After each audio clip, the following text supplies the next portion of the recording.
El mensaje de esta mañana yo lo he llamado ¿qué hacer con los caídos? ¿Qué hacer con los caídos? Dice Gálatas capítulo 6, comienza diciendo: hermanos, si alguno fuere sorprendido en alguna falta, vosotros que sois espirituales, restauradle con espíritu de mansedumbre, considerándote a ti mismo, no sea que tú también seas tentado. Sobrellevad los unos las cargas de los otros y cumplid así la ley de Cristo. Porque el que se cree ser algo, no siendo nada, ¿qué pasa? A sí mismo se engaña. Así que cada uno someta a prueba su propia obra, y entonces tendrá motivo para gloriarse solo respecto de sí mismo y no en otro, porque cada uno llevará su propia carga. Oremos al Señor. Padre, nosotros nos acercamos delante de usted para rendir nuestro corazón. Nos acercamos reconociendo nuestra debilidad y nuestra necesidad por su presencia. Nos acercamos para escuchar su palabra, pero para ponerla por obra. Padre, hoy rogamos para que usted rompa en nuestro corazón el egoísmo, rompa en nuestro corazón la indolencia, que el amor sea lo que reine en nuestras relaciones los unos con los otros. Rogamos que su Espíritu hoy glorifique el nombre de Jesús en medio de nosotros. Tenga misericordia del que predica como los que escuchan esta predicación. Gracias por estar aquí con nosotros, Dios. Oramos en el nombre de Jesús. Amén. Hermano, imaginémonos que usted va por su casa, ya ha terminado de hacer sus cosas durante el día, va a ir a descansar, su cuarto es en el segundo piso y usted va subiendo las escaleras de su casa y de un momento a otro se cae y se rompe el brazo tras de eso. ¿Qué haces en un momento así? Pues, aparte de llorar, opción 1, agarras el brazo y lo comienzas a golpear más y más y más para triturarte más el hueso. Opción 2, te levantas como si no hubiese sucedido absolutamente nada, te pones de pie y sigues haciendo tu vida. U opción 3, pues buscas ayuda médica inmediata. Hermano, creo que sería peligroso que alguno de ustedes optara por la opción 1 o opción 2, ¿no es cierto? La lógica más elemental del mundo, el sentido común nos dice que cuando una parte de nuestro cuerpo sufre, cuando una parte de nuestro cuerpo está mal, ¿qué hay que hacer? Hay que auxiliarlo, hay que ayudarlo. Pues hermano, usemos esa misma lógica para con el cuerpo de Cristo, porque recordemos que toda la iglesia, cada uno de nosotros somos miembros del cuerpo de Cristo.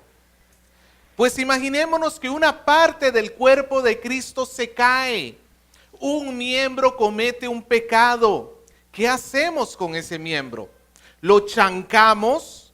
¿Comenzamos a hacer crítica, murmuración de esta persona? ¿Agarramos, como dijimos, el brazo y tras de que ya está quebrado lo vamos a golpear más? No. ¿O será que la opción entonces es, indiferencia, bueno, cada uno con su problema, yo no me meto en su vida, que él no se meta en la mía y a final de cuentas no me afecta en nada su caída? ¿Será esa la solución, hermano? ¿La indiferencia? Entonces, ¿qué es lo que tiene que hacer la iglesia cuando alguno de sus miembros cae en pecado? ¿Qué estamos llamados nosotros a hacer cuando alguno de nosotros, porque ciertamente, hermano, ciertamente todos vamos a necesitar que en algún punto se nos auxilie, porque todos de alguna manera vamos a tener tropiezos en nuestra vida cristiana. De alguna manera, Pedro, el apóstol del Señor, que ya sí había negado al Señor, pero había aprendido la lección. ¿Qué sucedió cuando llegó a Antioquía? ¿Se acuerdan el capítulo 2 de Gálatas? Empezó a otra vez regresar al judaísmo, comenzó a separarse los gentiles para no contaminarse. Pedro, apóstol del Señor.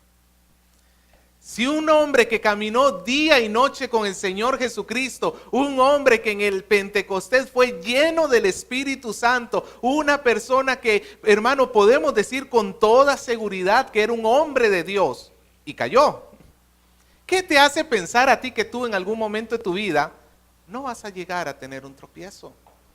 Obviamente no lo buscamos, obviamente no es nuestro objetivo, pero tenemos que reconocer que somos carne. Tenemos que reconocer que no somos perfectos. Y Pablo va a ocuparse en esta última sección de hablarnos cómo se debe mostrar el fruto del Espíritu en las relaciones interpersonales. Así que, hermano, comenzamos viendo el cuidado mutuo que todos nosotros debemos tener. Ese es nuestro primer punto. El cuidado mutuo. Dios nos llama a cuidarnos los unos a los otros. Versículo 1 comienza diciendo: hermanos, y Pablo les está recordando, ¿qué somos? Hermanos.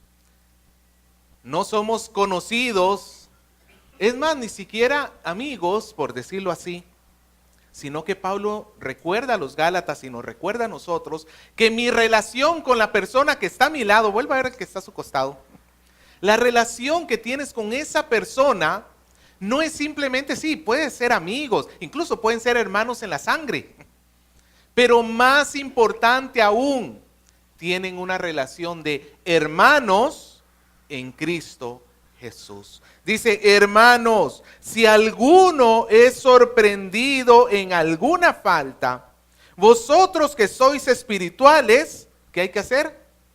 Restaurarle. Dice Pablo, si alguno es sorprendido en alguna falta. Y esta palabra tiene dos posibles implicaciones.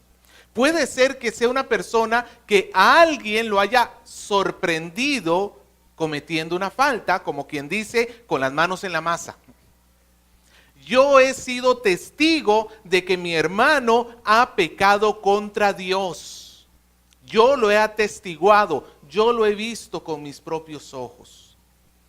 La otra implicación que puede tener esta frase, sorprendido en alguna falta, significa que esta persona fue sorprendida, fue asaltada, por decirlo así, por el pecado. Esta persona no estaba buscando pecar en sí mismo, pero está pecando y posiblemente ni siquiera esta misma persona tiene el entendimiento que está pecando.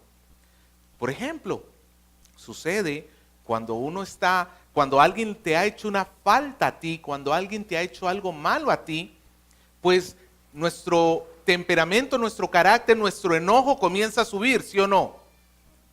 Claro que comienza a subir.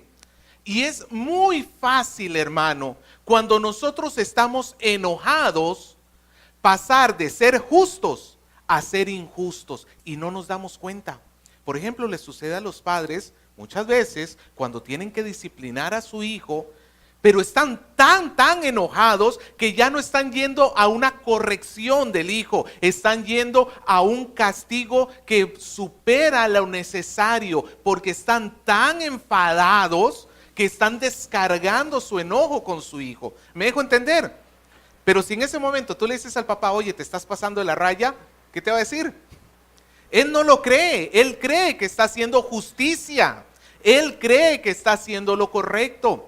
Pero los demás podemos ver y decir, oye, se te está pasando la mano. Ahora, si usted es la esposa, porque ya veo algunas esposas dándole su codazo a...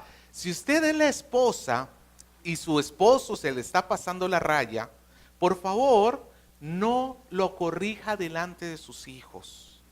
lléveselo a la habitación y póngase de acuerdo con él. Porque si sus hijos se dan cuenta que usted y su esposo están separados en la disciplina, él va a aprovechar esa oportunidad. Su hijo se va a aprovechar de eso. Papá y mamá tienen que mostrarse como uno frente a los hijos. Así tú no estés de acuerdo del todo lo que está sucediendo, tienen que mostrarse como uno. Y luego en privado ponerse de acuerdo. Pero bueno, regresamos a nuestro punto. Esto no solamente es para la casa, esto es también para nuestras relaciones acá. Va a suceder momentos en que alguno de nosotros va a estar pecando. Y Pablo dice, si alguno es sorprendido en una falta, vosotros que sois espirituales. ¿Quiénes son los espirituales?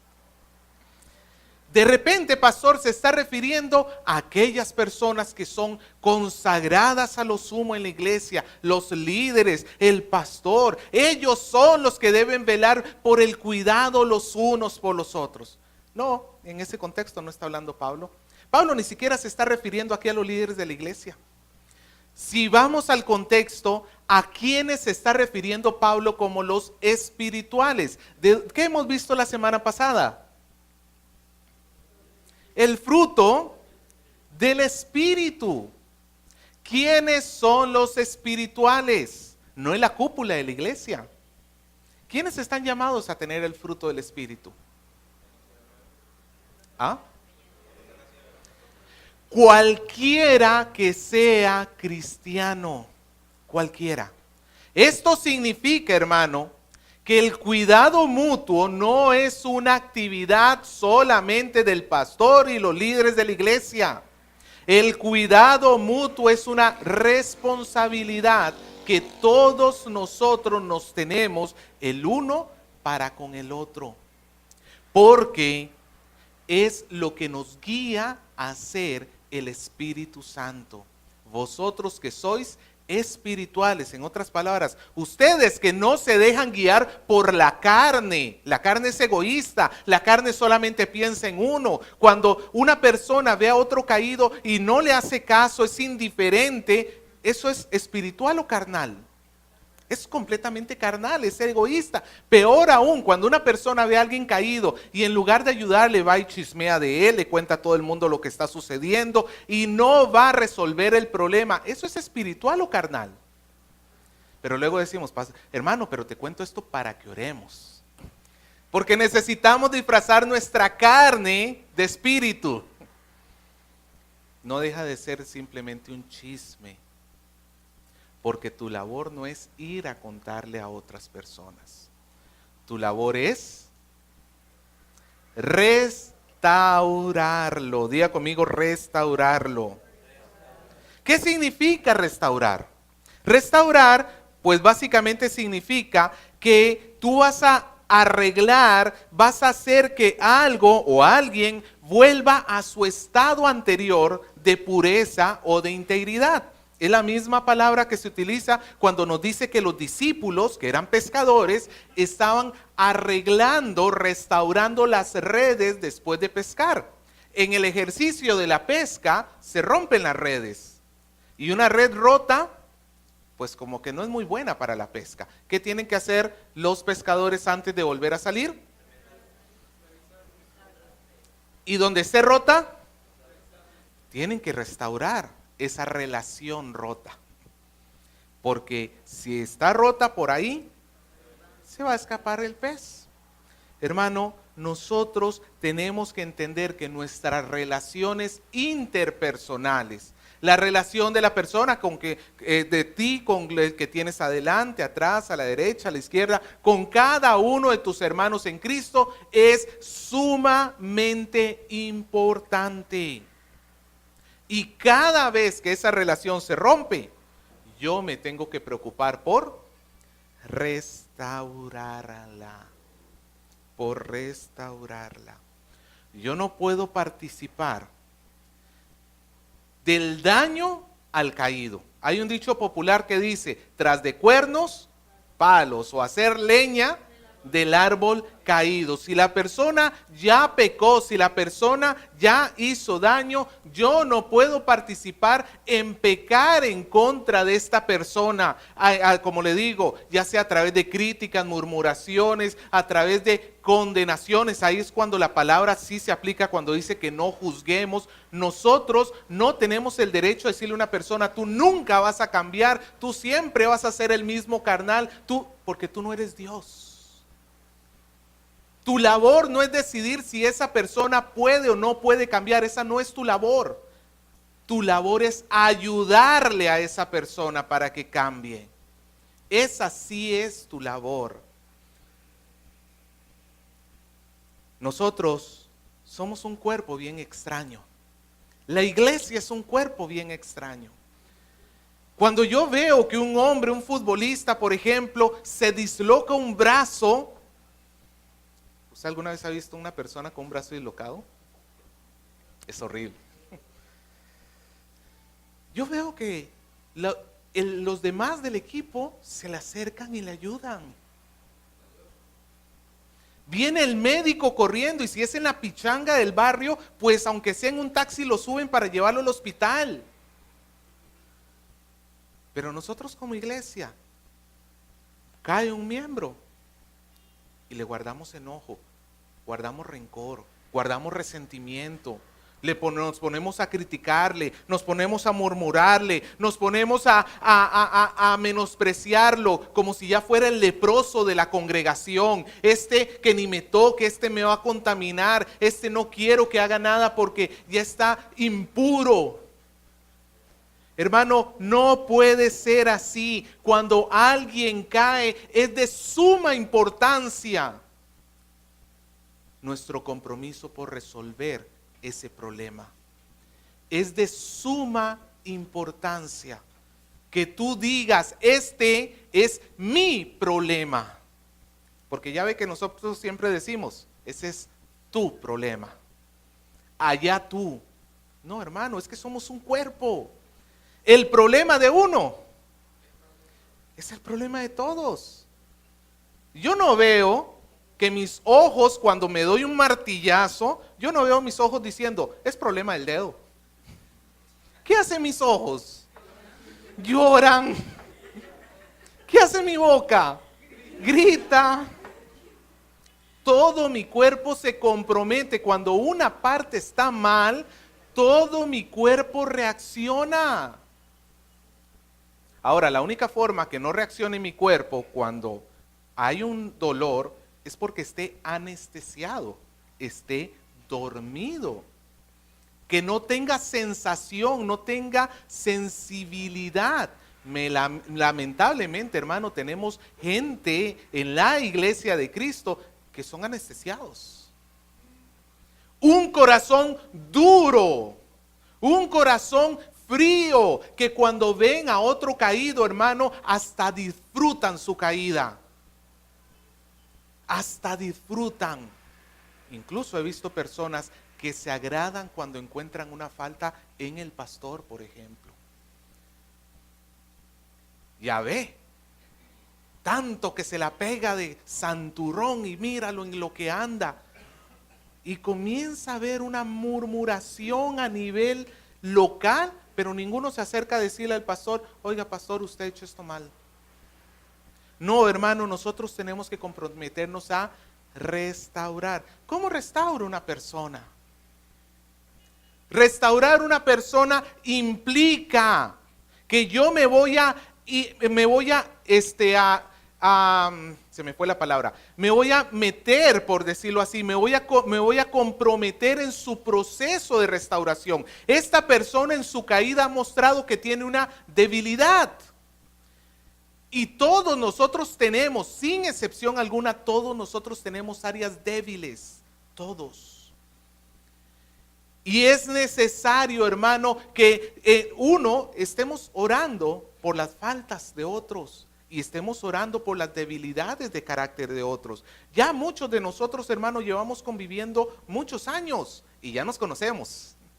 Como quien dice, ya sabemos de qué pata cojeamos. Pues en lugar de estar criticando y murmurando por la pata coja de tu hermano, más bien ponle el hombro y ayúdale, sosténlo. Ora por tu hermano. Cuando lo veas pecar, siéntate con él y habla con él. Vuélvete amigo de esta persona para que esta persona sienta que no está solo. Porque hermano, no podemos dejar solo al caído. El tiempo que nos dice Pablo en restaurarlo, ese tiempo presente nos involucra, nos sugiere que hay una necesidad de que sea un proceso continuo. La restauración de una persona no se puede conformar solamente en decir una palabra y punto. Ya, hasta ahí, ya dije. No, es un proceso muchas veces largo. Pablo mismo lo está haciendo con los Gálatas. ¿Se acuerda cuando en el capítulo 4, versículo 19, Pablo dice, hijitos, por quienes vuelvo a tener dolores de parto, hasta que Cristo sea formado en vosotros?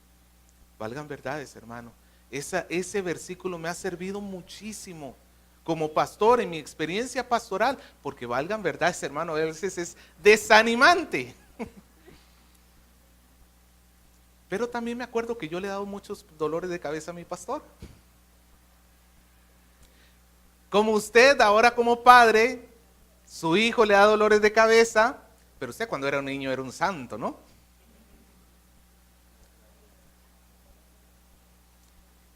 La vaca no se acuerda cuando fue ternera. No, hermano. En Mateo capítulo 18, versículo 15, el Señor nos dice cómo debemos enfrentar a una persona que cae.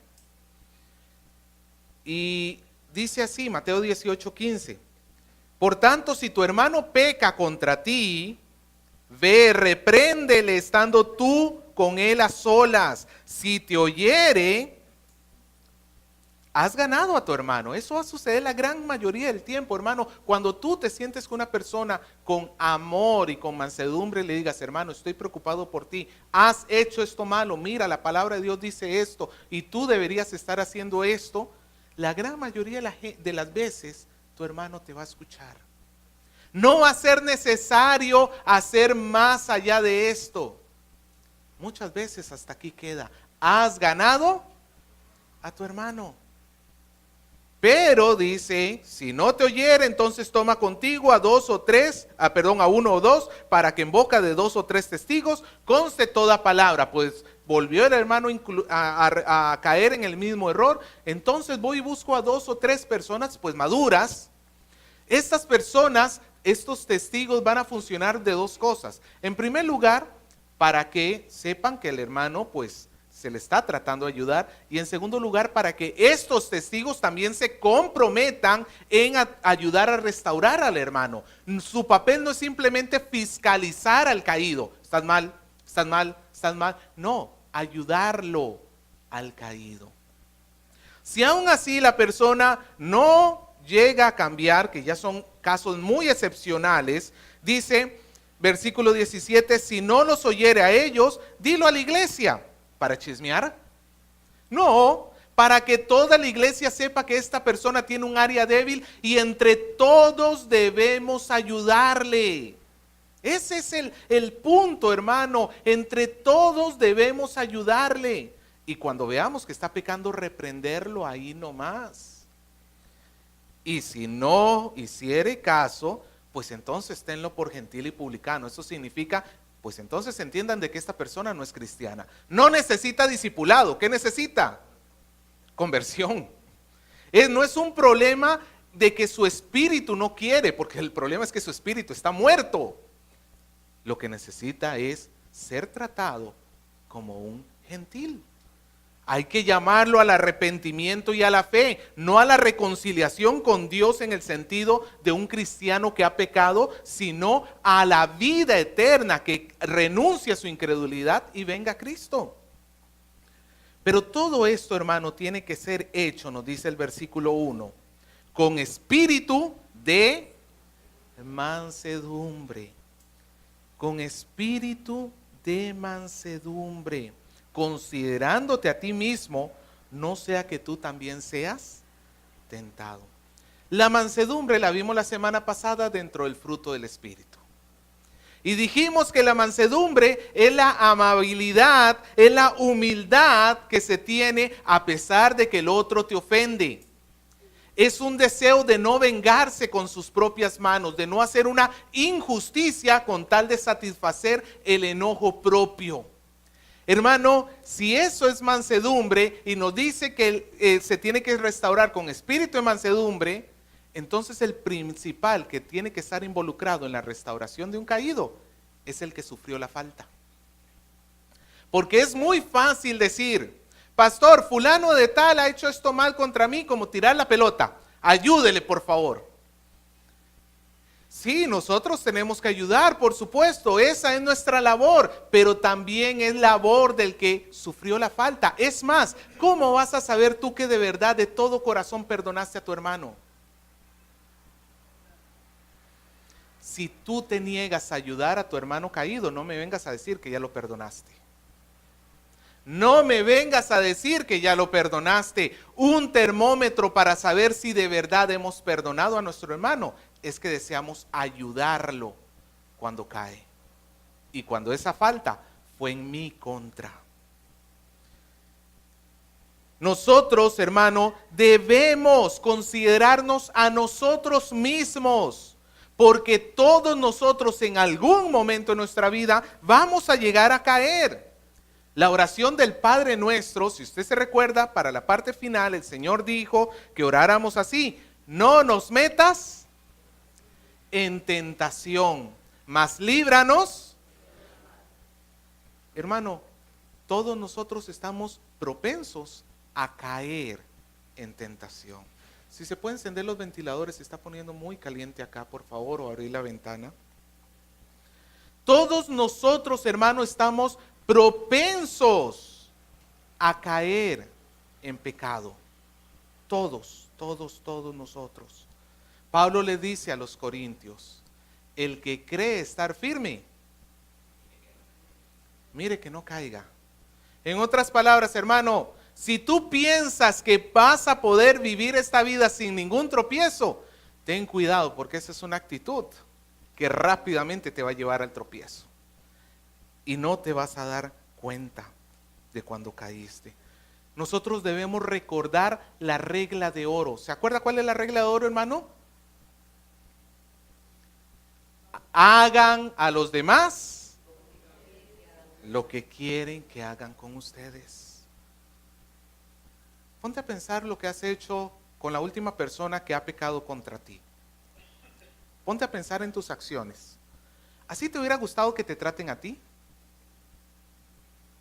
Con esa dureza, con ese falta de misericordia. Definitivamente no, hermano. Nosotros tenemos que hacer a los demás como esperaríamos que hagan con nosotros. El versículo 2 nos dice: sobrellevad los unos las cargas de los otros y cumplid así la ley de Cristo. Vea, hermano, dice que llevemos las cargas. ¿Cuáles serán esas cargas? Las debilidades de mi hermano. La palabra cargas aquí en griego involucra un paquete tan, pero tan pesado que no se puede llevar solo. La palabra carga acá lo que está subrayando es algo que es muy, muy pesado. Sucede cuando hay cargas muy pesadas, por ejemplo, cuando se hizo lo de la pollada, la pollada, no, el pollo, la cilindrada, no sé cómo se dice, pues las hermanas fueron a comprar el pollo, ¿no es cierto? Y lo traían en bolsas. Hermano, pesaba cada bolsa como no tiene idea, y subir 4 pisos, ni tiene idea. Pero por ejemplo, fueron Isabel y Jesús María, cada una agarró un asa de la bolsa y fue mejor.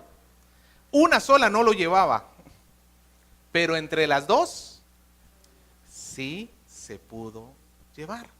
Ese es el punto acá, hermano. Las debilidades de mi hermano, él no las puede hacer llevar solas. Él no las puede llevar solas. Si tú conoces la debilidad de tu hermano, sea su carácter, sea que tiene problemas con su boca, que dice lisuras, mentiras, malos pensamientos, ya sea la debilidad de tu hermano, no puede llevarlo solo. Por eso Dios te puso a ti. Y por eso en la soberanía de Dios y en la providencia de Dios, tú quedaste involucrado en el problema de esa persona. Para que tú formes parte con él, un equipo que puedan levantar esa carga y llevarla juntos. Porque así es como Dios quiere que nosotros nos tratemos los unos a los otros. Yo no lo puedo decir a la persona, ese es tu problema. Allá tú. Yo no puedo ser indiferente. Yo tengo que ayudar. Aún al que te cae cuáquer, aún al que te cae pesado, aún a ese hermanito que es bien complicadito, que tú dices, Señor, te lo llevo hasta te lo mando. No, hermano, ayuda a tu hermano, ofrécete para soportar con él la carga. Es una responsabilidad. Dice, cumplid así la ley de Cristo. Significa que si yo no me involucro en ayudar a los demás en sus debilidades, yo estoy en falta con Cristo. Así de sencillo. Tú que te estás quejando de la debilidad de otro, tú también estás con una gran debilidad. Y ahora yo te estoy ayudando para llevar esa debilidad. A través de la exhortación, a través de la palabra, a través de mi oración. Para que tú puedas ser fuerte y dejes el egoísmo y más bien pongas tu hombro para que le ayudes a tu hermano. La iglesia, hermano, tiene que funcionar de esa manera. Tenemos que sostenernos los unos a los otros. Y si lo hacemos, cumplimos ¿qué cosa? La ley de Cristo. Jesús dijo en Juan 13:14, la noche antes de morir, Jesús lavó los pies de los discípulos, ¿se acuerda? Cuando esa labor era del esclavo de la casa. Y Jesús dice, si yo soy el Señor y el Maestro y les he lavado sus pies, vosotros también debéis lavaros los pies los unos. Pastor, pero es que mi hermano tiene los pies bien cochinos. No me gustan los pies de mi hermano. Eso a ti no te debe importar. Y no estoy hablando de los pies literal, hermano. Estoy hablando de sus debilidades. El Señor dijo en ese mismo capítulo, en el versículo 35, en esto conocerán todos que sois mis discípulos, si tuvieseis amor los unos por los otros. ¿Cómo se conoce un discípulo de Cristo? Y ya vimos en el capítulo 5, versículo 13, que el amor se expresa en servicio. El que no sirve a su prójimo, no lo ama, no lo ama. Así que hermano, nosotros tenemos que estar comprometidos. Cuando alguien peca, ¿de quién es el problema? No solamente del pecador, sino de todos nosotros. Cuando mi hermano peca, también es mi problema. Y de la misma manera que yo estoy comprometido conmigo mismo para salir adelante de mis problemas, así yo tengo que estar comprometido con mi hermano para ayudarlo en sus problemas. De otra manera, no estoy expresando amor. Y recuerde que el primer fruto del Espíritu, ¿cuál es? Amor. Ahora, vamos a dar 3 razones por las cuales nosotros tenemos que hacer esto. 3 razones. Versículo 3. Primera razón, porque el que no lo hace es un orgulloso. El que no lo hace es un orgulloso. Así de sencillo. Versículo 3. Porque el que se cree ser algo, no siendo nada, se engaña a sí mismo. Veo a mi hermano caído, veo a mi hermano que ha pecado y yo no quiero hacer nada contra él. Dice, el que se cree ser algo. ¿Por qué una persona no ayuda a su hermano? Porque yo lo tengo que hacer. ¿Por qué yo? Si él se metió en problemas, que se salga solito. Ahora, a ver, pongámonos de acuerdo. Dios te dice que ayudes a tu hermano caído y tú dices que no. Tú dices que ya lo ayudaste lo suficiente. Tú dices que ya estás cansado de prestarle ayuda. Es como Pedro, ¿hasta cuándo perdonaré a mi hermano que peque contra mí? ¿Hasta 7? ¿Qué le dijo Jesús? 70 veces 7. Pero tú ya pusiste un límite. Señor, hasta aquí nomás. Nunca más le vuelvo a ayudar a fulano de tal. Ah, entonces tú eres mayor que Dios. Entonces tú eres mayor que tu Señor. Entonces déjalo llamar Señor. Comienza a llamarte a ti mismo Señor, por favor. Tú eres entonces tu Dios. El que se cree ser algo, pero en realidad ¿qué es? Nada. ¿Qué somos, hermanos? ¿Sabe lo que somos? Pecadores necesitados de la gracia de Dios. Dios nos tuvo que auxiliar a nosotros y no solamente nos auxilió el día que nos convertimos. Dios te auxilia a ti todos los días a pesar de que le pagas mal, a pesar de que yo peco contra Dios. Dios me tiene paciencia, Dios me tiene misericordia y en toda esa misericordia que yo recibo, yo no le quiero dar a mi hermano que peca contra mí. Hermano, no estoy consciente entonces de que yo soy un pecador necesitado por gracia. Me estoy subiendo en un escalón, estoy viendo a las personas desde abajo y digo, no te voy a ayudar. Eso es orgullo. Y te estás engañando a ti mismo. Hermano, no te engañes. Es tu problema. Es tu problema. Segunda razón. Versículo 4. ¿Por qué debemos cuidarnos los unos a los otros? Porque es lo correcto. Porque es lo correcto. Versículo 4. Así que cada uno someta a prueba su propia obra. Entonces tendrá motivo de gloriarse solo respecto de sí mismo y no en otro. ¿Qué significa este versículo? Vamos a ver. Dice que cada uno de nosotros someta a prueba, ¿qué cosa? Tu propia obra. ¿Cuál obra? Según en el contexto que estamos hablando, ¿qué es lo que se nos dice que debemos estar haciendo? Ok, restaurando a mi hermano caído. Significa que yo tengo que someter a prueba mi ayuda a los demás. Pero la debo someter a prueba no según mi propio pensamiento, no según mi propia forma de pensar. La tengo que comparar con la palabra de Dios. Porque ciertamente, hermano, engañoso es el corazón. Cualquiera de nosotros va a llegar a la conclusión, ya hizo lo suficiente. Ya aquí es suficiente, no más. O de repente comienza a jactarse. Ah, gracias Señor porque yo no he caído como este hermano. Gracias Señor porque yo no soy como fulano de tal que tiene tan groseros defectos. Gracias Señor porque yo no vivo de esta manera como fulanita, como menganito que hacen todo este tipo de cosas y no se dan cuenta de sus maldades. Gracias porque yo no soy como ellos. ¿Le suena parecido a eso alguna oración de una historia que contó Jesús acerca de un fariseo y un publicano? Esa persona se está jactando de ser mejor que otro. Yo soy mejor que tú. Es más, incluso tenemos que tener cuidado porque podemos estar ayudando a una persona a restaurarse, pero con orgullo. Ven, porque si yo no te ayudo, ¿quién te ayudará? Es parecido cuando nosotros le decimos, y es la última vez, ¿no? Es la última vez que te doy una oportunidad.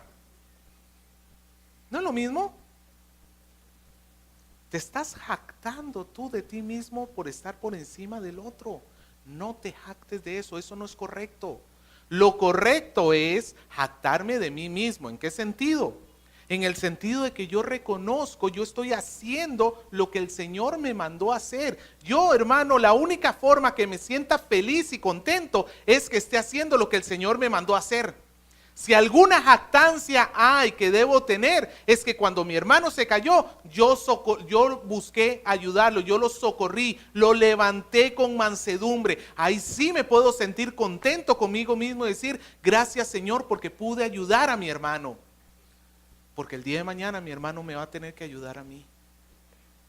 Ahí sí cabe la jactancia en el buen sentido de la palabra, de sentirse orgulloso y feliz por la acción, porque tú has hecho caso a lo que el Señor te ha dicho que tenías que hacer.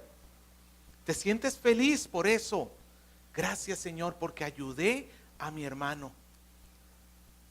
Nosotros tenemos que hacer lo que es correcto. Y en tercer lugar, debemos ayudar a nuestro hermano porque cada uno de nosotros va a rendir cuentas de sus actos.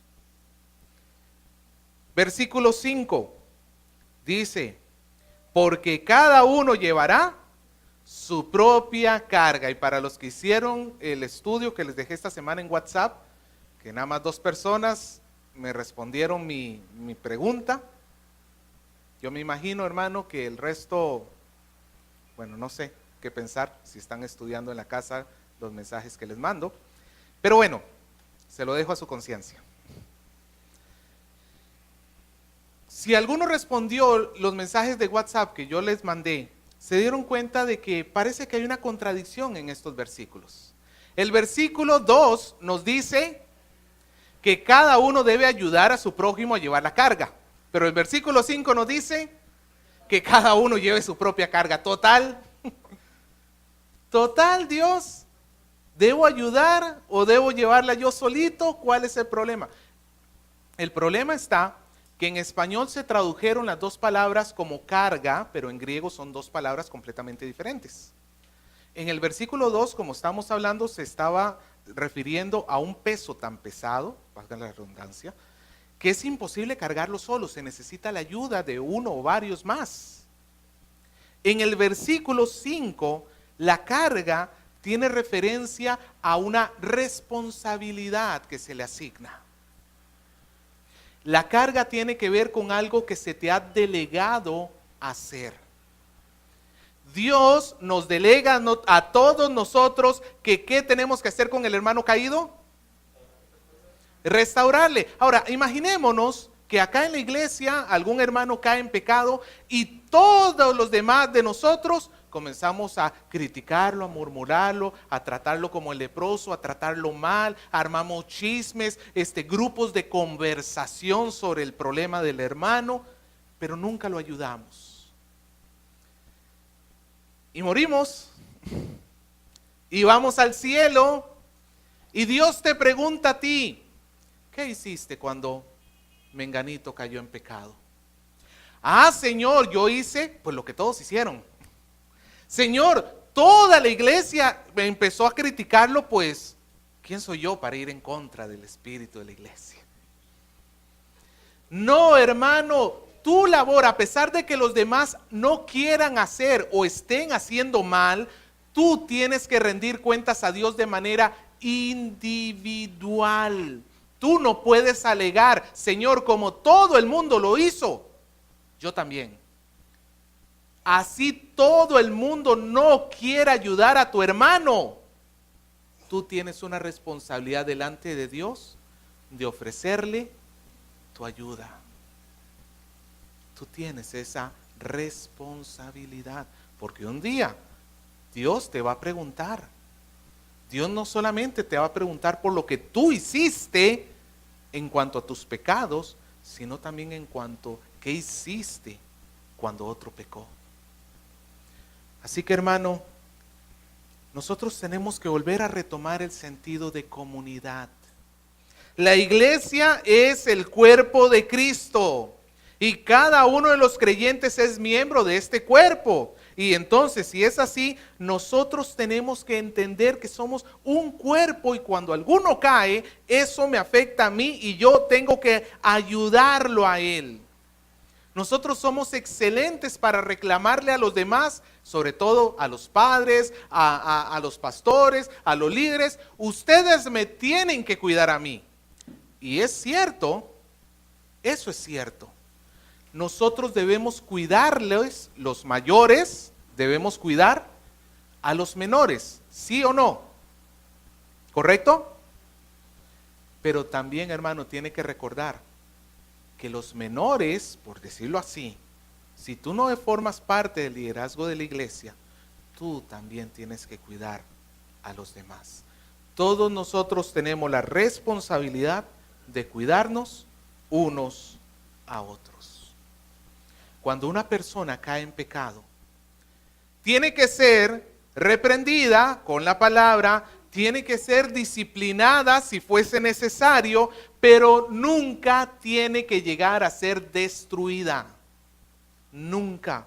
Se le tiene que tratar con respeto y con dignidad, como a un hijo de Dios. Y también quiero recordarle, hermano, a manera de conclusión, que la primera persona que debe involucrarse en la restauración del hermano es el que recibió la ofensa. Si tu hermano peca contra ti, ¿quién es el primero que debe involucrarse en ayudarle? Tú.